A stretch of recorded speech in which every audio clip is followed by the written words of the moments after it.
BJP ಕಾರ್ಯಕರ್ತೆ ಸುಜಾತಾ ಹಂಡಿ ವಿವಸ್ತ್ರ ಪ್ರಕರಣ ಖಂಡಿಸಿ ಇವತ್ತು ಬಿಜೆಪಿ ನಾಯಕರು ಹುಬ್ಬಳ್ಳಿಯಲ್ಲಿ ಪ್ರತಿಭಟನೆ ಹಮ್ಮಿಕೊಂಡಿದೆ.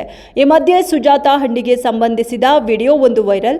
ವಿಡಿಯೋ ನೋಡಿದರೆ ಸುಜಾತಾ ಹಂಡಿ ಹೆಣ್ಣ ಹೆಮ್ಮಾರಿಯ ಎಂಬ ಪ್ರಶ್ನೆ ವ್ಯಕ್ತಿಯನ್ನ ಕೂಡಿ ಹಾಕಿ ಹಣವನ್ನ ವಸೂಲಿ ಮಾಡಿದ್ದಳು ಎನ್ನಲಾಗಿದೆ. ಈ ಪ್ರಕರಣದಲ್ಲಿ ಜಾಮೀನಿನ ಮೇಲೆ ಹೊರಗಿದ್ದಳು.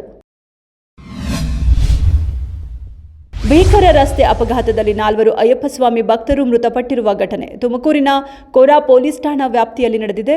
ವೆಂಕಟೇಶ್, ಮಾರುತಪ್ಪ, ಸಾಕ್ಷಿ ಹಾಗೂ ಮತ್ತೊಬ್ಬರ ಗುರುತು ಇನ್ನೂ ಪತ್ತೆಯಾಗಿಲ್ಲ. ಮೃತರೆಲ್ಲ ಕೊಪ್ಪಳ ಜಿಲ್ಲೆಯ ಕುಕನೂರು ಮೂಲದವರು. ಅಯ್ಯಪ್ಪಸ್ವಾಮಿ ದರ್ಶನ ಮುಗಿಸಿ ವಾಪಸ್ ಹೋಗುವಾಗ ದುರ್ಘಟನೆ.